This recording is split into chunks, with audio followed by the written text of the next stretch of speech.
Welcome back to the 2023 MEAC Football Media Day, sponsored by Wells Fargo. We're here. The more things change, the more things stay the same. At least that's what they always say. Joining us now on the set, the boys from Orangeburg, South Carolina, Buddy Pugh and the South Carolina State Bulldogs, Patrick Godbolt, Corey Fields, linebacker and quarterback extraordinaire.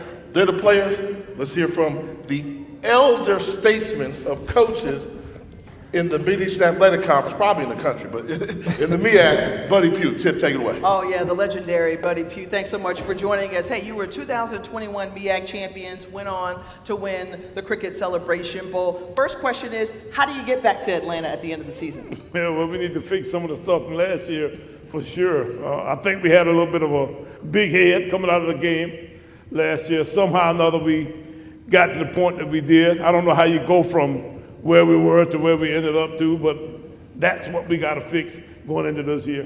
What's been the focus this offseason? Well, the first thing we've done is we've changed some of our staff around, and that's always a little bit of a tough deal in our profession, but it comes to that from time to time. And so we've got a new offensive coordinator, Coach Kevin McGorrick, who's been with me in the past, and I kind of knew in a way that I kind of know what I get in that particular regard. And then we ended up having a new defensive coordinator too. We lost Jonathan Saxon.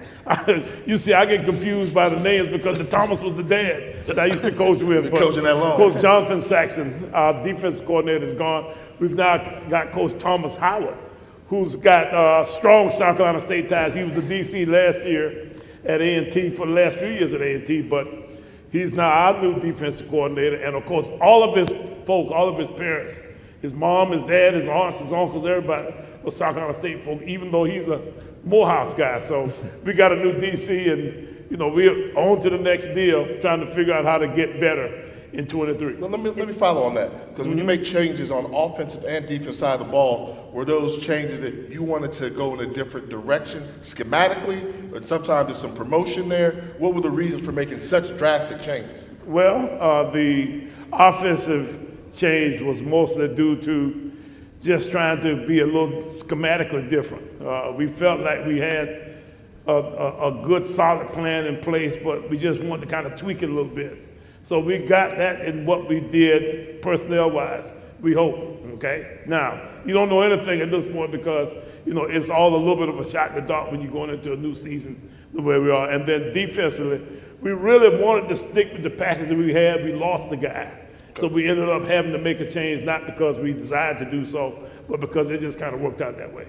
All right, so that OC was with you during those Malcolm Long years. Now you have Corey Fields in his sixth season, and then you think about Patrick Godbolt and the way that he has come on the last few years. Now this is his defense. So then what are you looking specifically out of your two leaders on offense and defense? Well, I need both those guys to continue to lead by example more than anything else. I need Corey to throw the hang out of football. We need him to be as accurate as he's ever been. And then on the same regard, I need Godbolt to tackle. I need him to do it. Now, in both cases, as leaders, they've got to be the guy that can verbally do certain things, in a particular way. But at the same time, I need them to play good. And at that point, then, I think they lead in that way that gives us a lot bigger bang for our buck than just talking.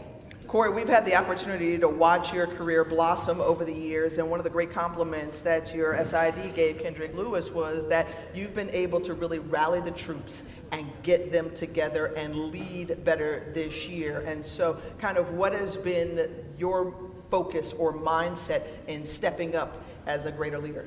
Just looking at last year, we didn't have a vocal leader on offense, and just talking to my teammates, they was like, I need to be more vocal. So going to the summer, or the spring and the summer, I just took that approach, just being more vocal, expressing how I feel about things with the team, telling them how I feel, and just going forward from there.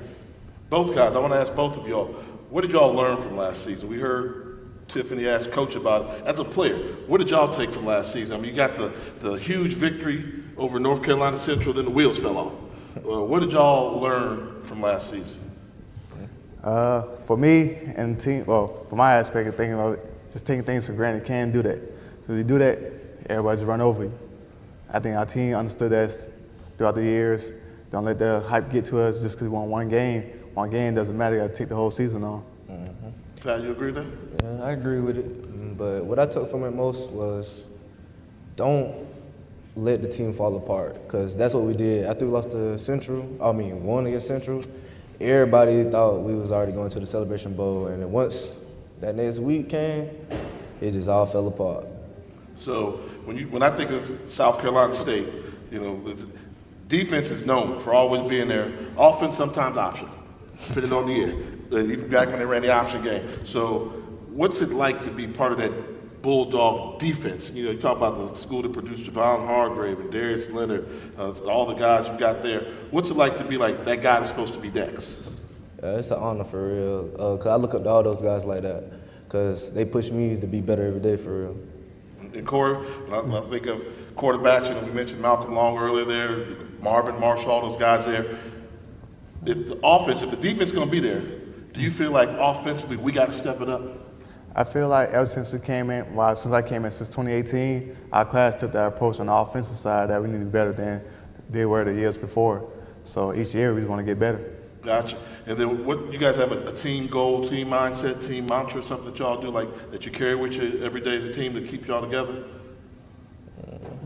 Not really right now. Y'all just Bulldogs, huh? We Bulldogs, we fight. We fighting to get back right now. I got it. And tell me something that people may not know. What's one of the best things about going to South Carolina State University? The culture. Different. Is that right? I got you. Well, I'm going to hit you with a couple questions, see if y'all get this right. All right. See, Tim gives you questions. I give you quizzes. I give you quizzes. Greatest football player of all time?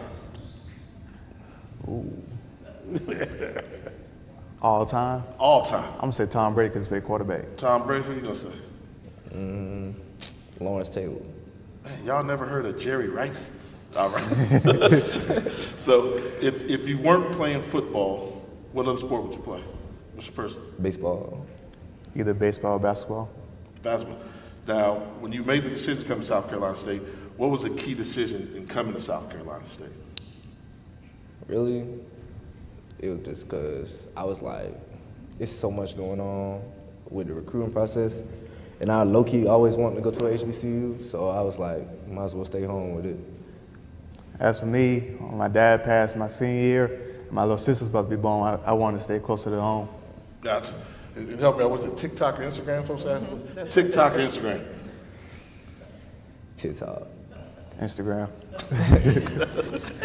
See, there's sometimes a split there. Are you on either platform? I think my son is, so I follow him on one of them. Somebody who just reach out and touch. We need some help. Thank you so much, Corey, Patrick, Coach Pugh. Such a pleasure to sit up here with you all. Looking forward to seeing Can I what's get going Coach Pugh one more question? Uh-oh, wait a minute. I thought I gotten away from you guys. It's a softball question, Coach. All right, it's a go for softball. So let's go back. Was winning that Celebration Bowl the best victory of your career? It was one of the best victories of my career. I've won different championships over the years, and state championships in high school were big in my life. Gave me the opportunity to be where I am now, and then I also had some big bowl wins. I was a part of it, 21 losses in a row in front of an average crowd of 68,361. Now, I'm gonna tell you something. That when you win a game after that, then it was a big deal. So. You get those kind of circumstances around your career, you got to think back on that stuff too. I've seen nothing bigger in your career, Buddy Pugh, than you winning that Celebration Bowl. I'm just going to call it. If you can give me a better one, I gave you a chance to give me one better, and you tried to give me a list of stuff, but that was the biggest one. No. Here is the beauty of it. We'll get a chance to see a repeat of that Cricket Celebration Bowl and this upcoming MEAC SWAC Challenge on ABC coming up next month. So the race to Atlanta, you're going to start in Atlanta. The question is, can the Bulldogs end in Atlanta? We will certainly stay tuned to find out, and we'll be back with more. We'll talk to the co-champions of the conference, Howard University Bison, when we come back in 2023. MEAC Football Media.